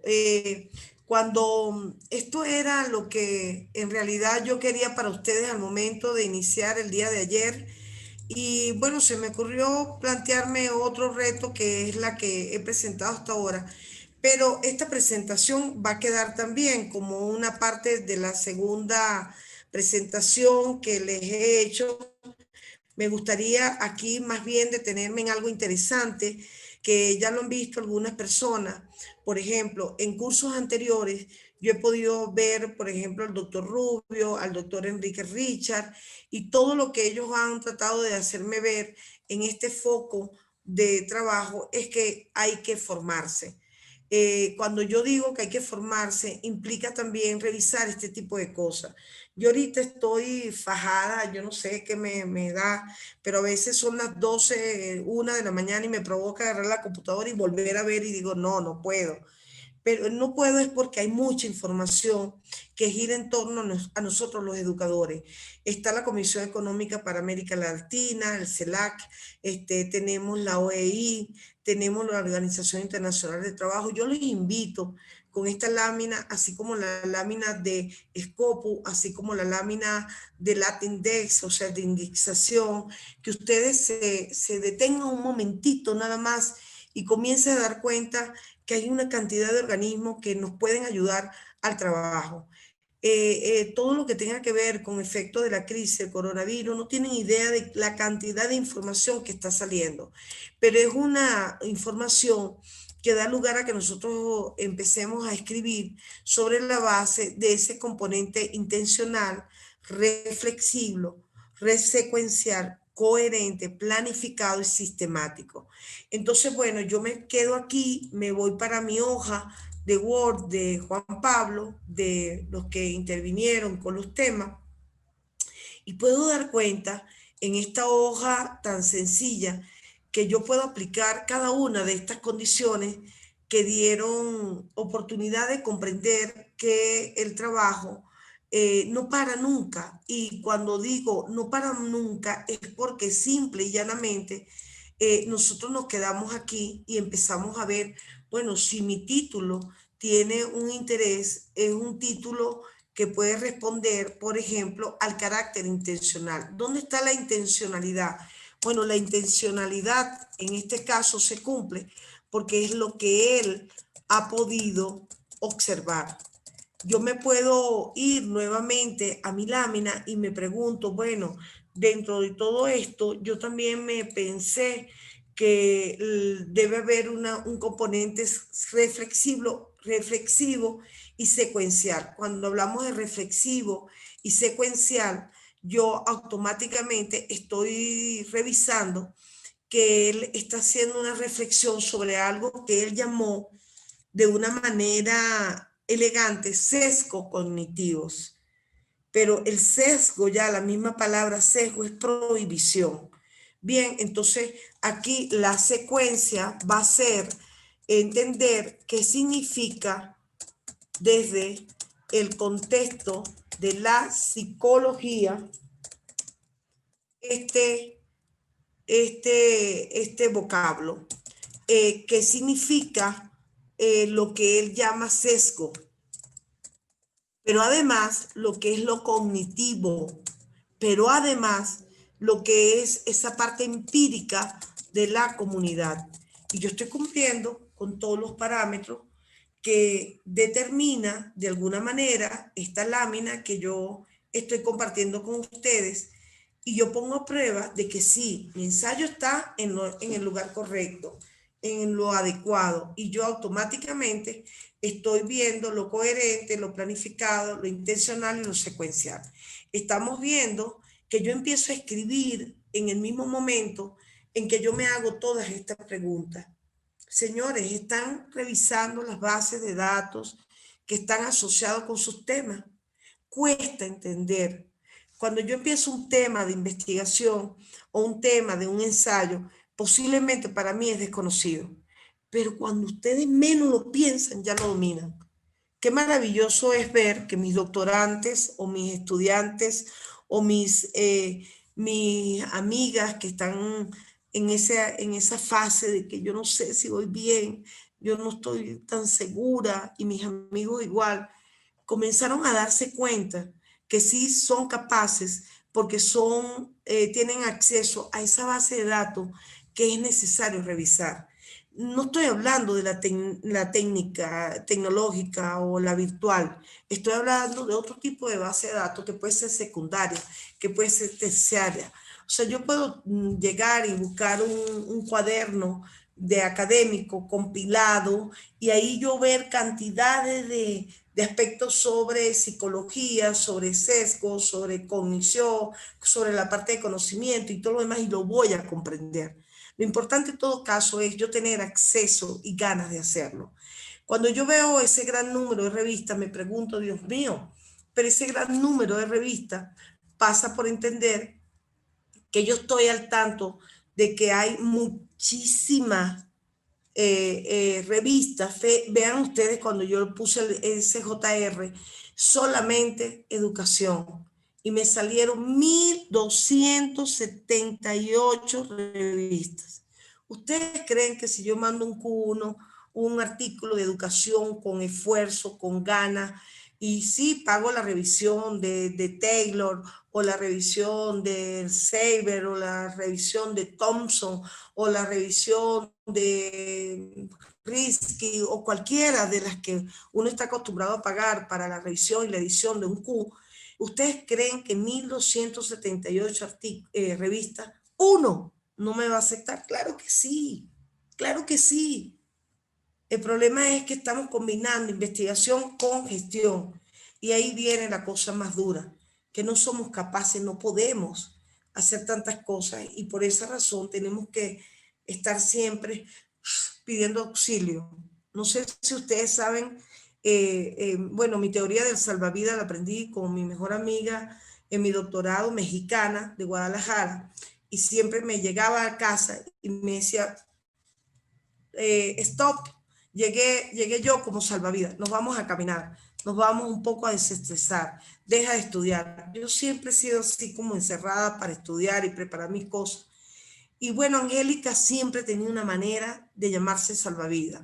El salvavidas es eso exactamente, encontrar una salida en un momento que uno cree que no tiene salida. Entonces, bueno, así pasa cuando buscamos ese gran número de revistas. Hay muchísimas, muchísimas, pero hay que buscar un salvavidas. El salvavidas es quien nos apoya, el salvavidas es quien nos edita, el salvavidas es el quien nos lee, el salvavidas es quien nos evalúa. El salvavidas es el que hace un esfuerzo por el trabajo. Yo aquí me quisiera detener un poco, y a veces me pregunto, cuando una persona lee lo que uno está haciendo con un esfuerzo, nadie puede imaginarse qué hace uno para llegar a 10 páginas. Y no se trata de que yo soy más inteligente o que otro sea más inteligente. Se trata de que uno le pone un poco más empeño y uno logra obtener esas 10, 20, 30, 50, 60 páginas. Buscamos algunas tesis o disertación sobre el tema. Siempre hay que estar revisando como pajarito en grama. Ese es otro de mis lemas. Yo voy así. Yo pego por todos lados papeles. Y dentro de todos lados yo digo, bueno, ya esto lo hice, ya esto lo descarté, ya recordé esto, ya arreglé esto. Pero al final, el pajarito en grama, de alguna manera, está permanentemente mirando quién puede venir a atraparlo o qué otro animal es más grande que él. Si se descuida, lamentablemente pierde su horizonte, y no es la idea.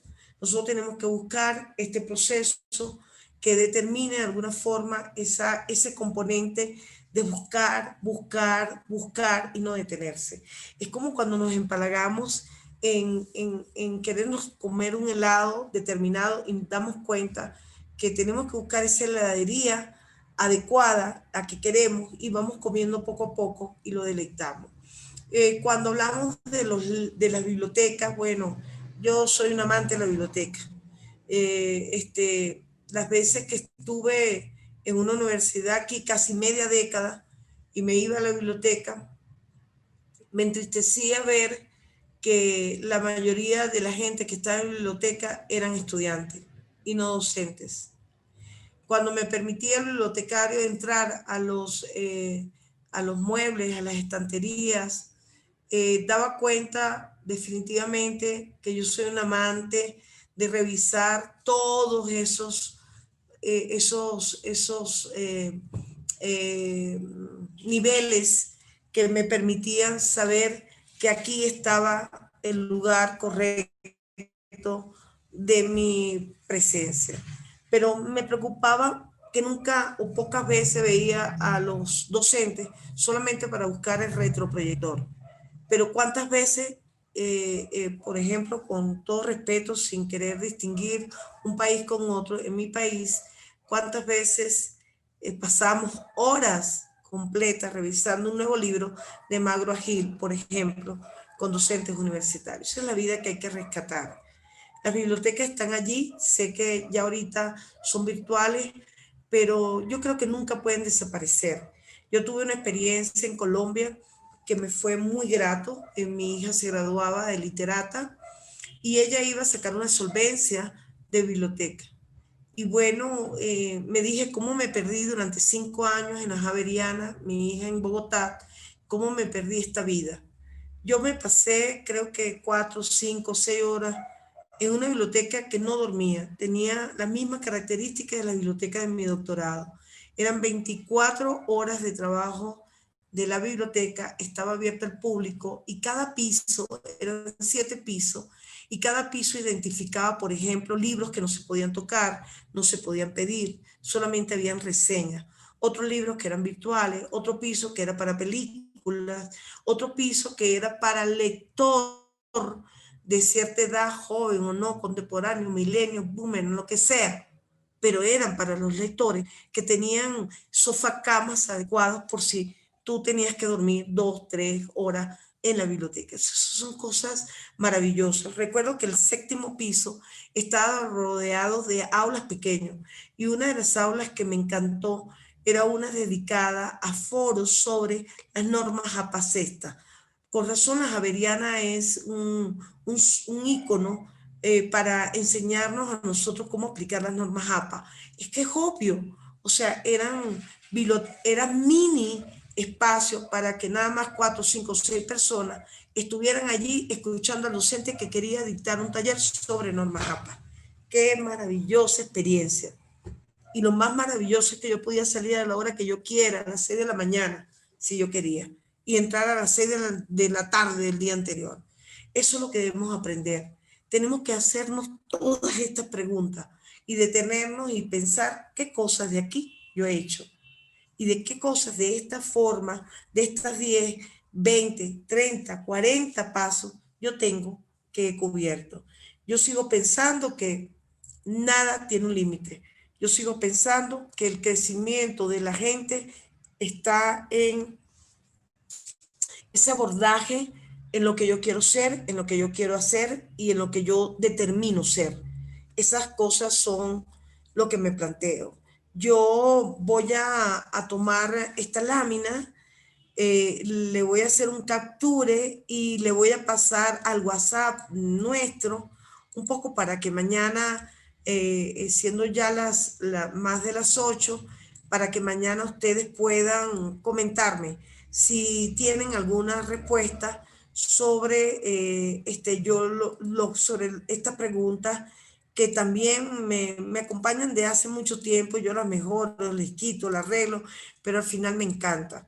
No sé si ustedes ven en mí algo que yo llamo enamoramiento de lo que hago, pero a mí me encanta todo lo que estoy haciendo porque creo que sin lugar a duda ese es el trabajo de los maestros. Los maestros estamos para esto, para poder estar con ustedes en esa sintonía de enseñanza, de aprendizaje y en esa sintonía permanente que yo llamo reconversión. Yo me reconvierto cada vez que yo empiezo un nuevo curso. Y esa reconversión pasa por entender que esto vale la pena. Bueno, yo con esto, Josué, creo que voy a cerrar hoy.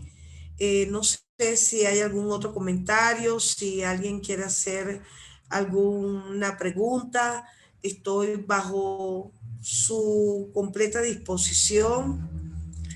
Para mañana sí voy a usar una pequeña ficha, porque me encantaría, como todas las veces que puedo en el curso, dejar el registro de qué quieren hacer, cómo pueden hacer. Mañana vamos a ver un poquito las editoriales, vamos a ver un poquito las normas, vamos a pensar un poquito dónde puedo publicar, si realmente estando, por ejemplo, CIDE tiene en su momento oportunidades de publicación, pero como les repito, en todo momento creo que hay escenarios que se pierden de vista, y yo estoy particularmente convencida que este punto de encuentro es lo que nos permite desarrollarnos exactamente en el punto de la escritura y la publicación, y no es otra cosa que nosotros mismos.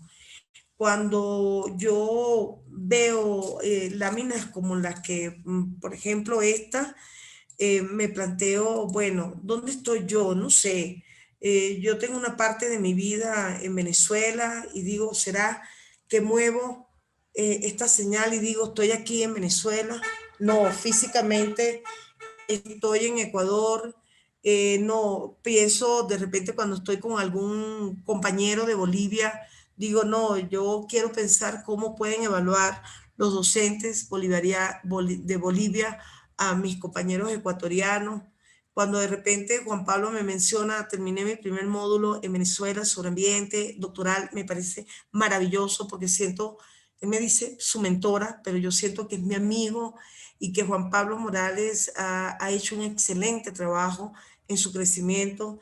Cuando miro, por ejemplo, a Mayra, y que ha sido capaz de sorprenderme maravillosamente, pienso que valió la pena estar aquí, no importa que esté en otro lugar. Cuando de repente incluso veo a mi propia hija, que ojalá mañana tenga un tiempo de compartir con nosotros, y vea que ella es el producto, digo producto, hablando en mi término empresarial, como si estuviera hablando con Verónica de los stakeholders, yo podría decir, ella es el producto de lo que vio en mí. No sé si es lo mejor o es lo peor. Cuando me siento con Edith Lichone, casi cada 15 días, y me siento con ella y debatimos un poco sobre lo que yo siempre le digo, ella eres maravillosa, hablando de lo cualitativo. O cuando hablo con Ana Urrego, que también me plantea su mágica estrategia para llegar a explicarme a mí algo sobre las normas, sobre la escritura. Yo todavía sigo diciendo a esta edad, qué maravilloso es aprender, qué bueno es tener mi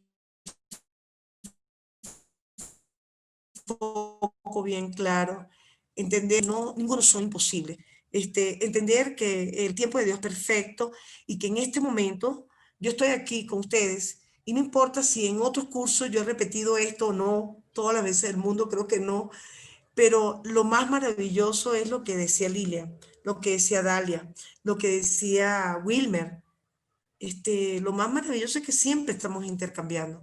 Yo no soy nada delante de nadie. Simple y llanamente yo creo que todos nosotros tenemos competencia, y sigo pensando en esta niña que hablaba hoy, con la que hablaba hoy, para su presentación de su proyecto el día jueves en Bolivia, ¿verdad? Yo le decía, pensemos por un minuto en dónde eres grande, y cuando somos grandes en lo que sabemos, está allí nuestra competencia, está allí nuestra fortaleza, está allí precisamente esa condición que ayer, sin querer quitarle nada a esta lámina, les decía a ustedes, piense en ese momento de la vida que nos permite saber que hay muchísimas opciones, y que esas opciones están en nosotros mismos, pero ese horizonte lo vemos lejano. Pero todo es posible si dentro de este foco de la cámara nosotros tenemos claro nuestro propósito. Yo creo en la gente que acompaña, como dice Juan Pablo, tú eres mi mentora, yo te tengo que preguntar, etcétera. No, está bien que nos acompañemos, ni yo sé más ni él sabe menos. Sencillamente es que él tiene un propósito y yo tengo otro. Y es lo que ustedes están mirando allí, ese foco tan lejos, imposible no hay. Hay que, si tú has decidido ser docente por horas o medio tiempo o contratado, ocasional, si tú has decidido ser doctorante, que no es un día, son 1 año, 2 años, 3 años, 4 años. Se lo decía hoy a mi compañera en la tutoría que le daba, no te desanimes, porque te va a pasar muchas veces que te diga, esto no me gusta, o esto hay que cambiarlo. Y de eso se trata. Yo tengo 2 doctorados con 2 ópticas distintas. Y aunque era muy joven para hacer un doctorado, los 2 doctorados lo hacía en paralelo. Y desde que me conozco, estoy acostumbrada a pasar esta presión, ¿no? Pero cuando iba a España y estaba en mi tiempo de estudiante, estudiaba. Cuando mis recursos se acababan y tenía que trabajar, estudiaba y trabajaba. Pero cuando tenía vacaciones me iba a Venezuela y me reunía con mi gente y como mis compañeros siempre iban a ir más adelantados que yo me tomaba en otras áreas seminarios que podían ser convalidados para poder continuar igual que ellos. Al final nos graduamos igual y al final yo me gradué con mi beca en España. Entonces esos 2 doctorados me dieron la oportunidad de saber que mi propósito estaba claro. Y mi propósito era que yo quería educarme con un factor de formación que me diferenciara en mi misma universidad. Yo creo en las certificaciones que se escapan más allá de lo mismo. Cuando yo veo un currículum que tú eres UC es Universidad de Carabobo, yo soy UCista de naturaleza, yo digo, bueno, chévere, pero a mí me encantaría que tuvieras algo más de la UC, porque eso nos permite ver que el foco es más grande cada vez más y nos podemos dar cuenta que somos capaces de llegar más allá de lo que pensamos si esa voluntad está en nosotros.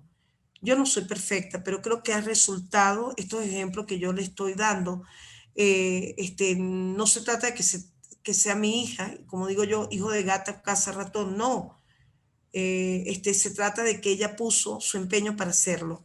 No se trata de que Juan Pablo Morales sea mi amigo, que Di lo sea, que Lilia lo sea, que Delia lo sea, que Cecilia lo sea, que todos los que están aquí, Clever lo sea, etcétera, etcétera. Se trata de que todos ponen algo para hacer por sí mismos lo que son capaces de llegar. Entonces, hay que cerrar un poco la parte de gestión con nuestro sistema universitario. Y cuando digo nuestro es porque yo estoy en Ecuador, pero al mismo tiempo hay que sacar el tiempo de donde no tengamos y decirnos nosotros mismos que si queremos tener un foco de productividad que se diferencia con el foco de competitividad,